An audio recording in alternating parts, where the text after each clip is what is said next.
Sigi Hanagi check Siga Chiga Kenai has a curry by na Kenavano. Hanagi check the Pogi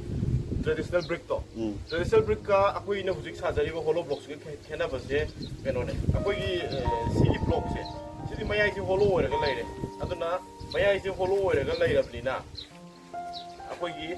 Sagi, Mazi thermal property or I believe. Nuksana yam sarpa matamda maya ise mayam ai ucharki ko ai hanadi potchi puttabane ba suaina maya ise suaina ko ai isen naurim ni ngarang da sabu pot nese aduna yam kanna kaino to budi yaroi one week kisangi curing to da ko to suaina maya ise horaga leiba pot ni na ma se kamai to ge hai kanda akoi gi nakan je nuksana na yeng ge ko matamda somna kanda yei base somna kanda saba ngamde adagi aying mo matamda sum mapanda injala ko matamda manung ji horaga leiba ni na manung da vacuum am create to ni na Songi aying base, Manung the Pogula Pungam dem, other Ingam Dana, Manung the young warm boy, other Calendana, Manung the Inging Law, I tell Esimaka Taragasu, Anna Minute Kuntaraga, Esing Tarambo, Mangaka Habada, Ingabangam neighbor. Adune Maga Hanagi, brick to Kenaba. She checks in a Hanagi check to a Gissi check in a Maman here in the Kane has a command. Hanagi Sexiga, Sigi Sexiga. Maman the head a canai no hangmanatro. Ado Maman Zek among to get and the Sigi sex, a point of six has a river Sigi size who use a mangla size. See a quickie, Hanagi sek, Labana Saba, traditional brick to Gasi, a humbus of woman ever. I don't know who's a quickie sek, a quickie Hanagi sek, a quickie layer with sex, was it sick Amada Lupakun Muxing echo. Other Lupakun Muxing of Nina sek a hungi Maman, the Lupakun never. Other Lupakun Chingado sek a humda. Ado Sigi blocks the command of get C blocks only. Was it Apoigi, Matam Karagi, or in Apoigi was introductory offer high tareko.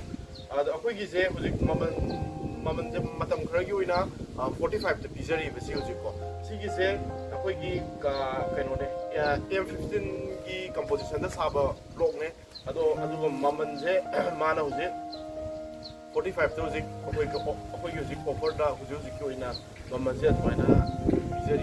Hanagi lady but check Siga as you follow block Chica can but Sikaram Manahan. I want the yam toina hungry question ledo. Kanbagi Matangse or a gatico.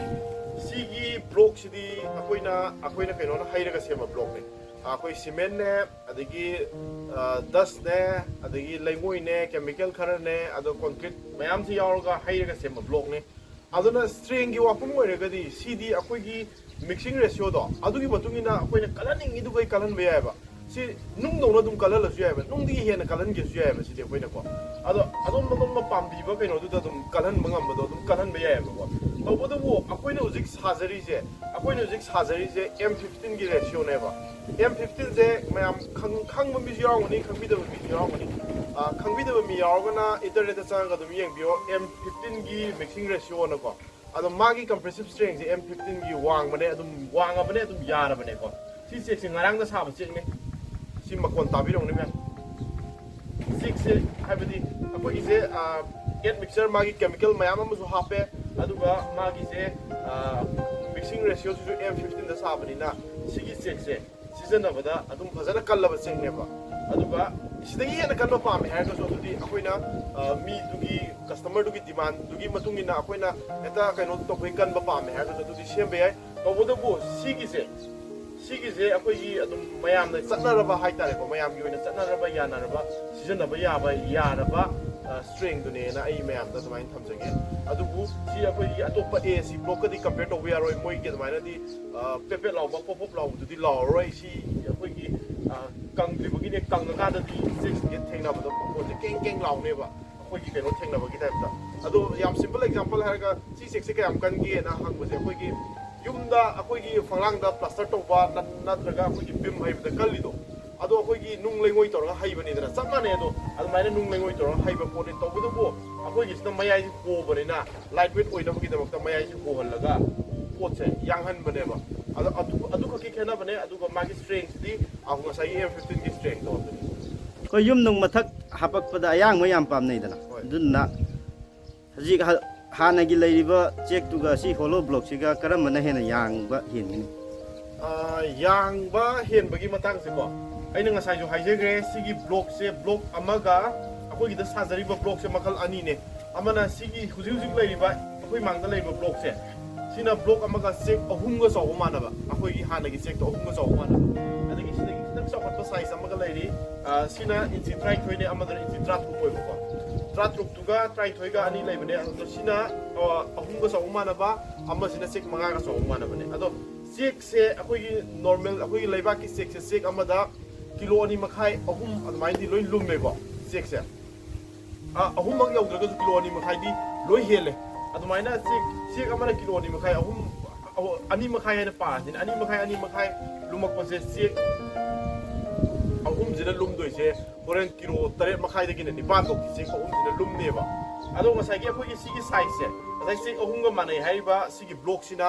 lumbase maje kilo 5 dagi hena lummoeba hoji akhoi gi chotli si ko kangado wali fajana curing toroga kangam matungda ai weight to ai all ucherke ado maje kilo 5 dagi hena kasu lummoi 5 gi range adum laini aduna zik tagisu mana yang me hele aduga zik tagisu magi kana property me amse sina mayam ama hele haitare mai thamjani yum sabada si hollow block kina hawbadaina loibok sarakpada paisa sep tawe je karamaina sep tawya yum je akoina yam hena to question ase akoigi yum ama saba jida ko saba je akoina sananaba check to leiraga ada saribado adu khata nateba yum ama saba je akoina saraba matungda yum je akoi ngasai gi check ki wall je kharani check ki wall je khaba matamda check se channabu gi damakta ngasai gi magi motar am season ari dana motar ngasai gi cement ga kaino ga lengoi ga mix toroga mahi akoina check se tainab season ari je si season abagi magi sang je akoi gi block sina chanma matamda yam handara aneba kaino hai matamda magi se size se sawbonina swai muk sawraba check ta sankhalakdiri mathon je adu ahum thona sankhalaktuineba adu da sangi do hidak myam duga sidi song song na do thamakadonina magi surface se cover to bo thube heni aduga mana hidak sang da bi heni aduna muk chanbagi matang oigre adagi chanbase muk loiro matungda ai mayam da haipet ujar ke ko akoi ge heng sigi block se akoina saga do mong se wall khara ka do mong da ai mayam da haipet ujar ke ba block se akoina wall khaba se wall se khaba matamda sigi hori ba side se sigi ahoma side se sina sumaina uthara khane ba sai utharaga the wall ma khane alida si surface is minus 6 na le da si surface is minus 6 na banina ai alida akoina plaster tawdraga su sai gi kero le alida putika ga adum putika ga adum alida rang tai bi are ba ayeng si lon khana ko doi ko mo sai haipet utarake sigi check siga jiko mase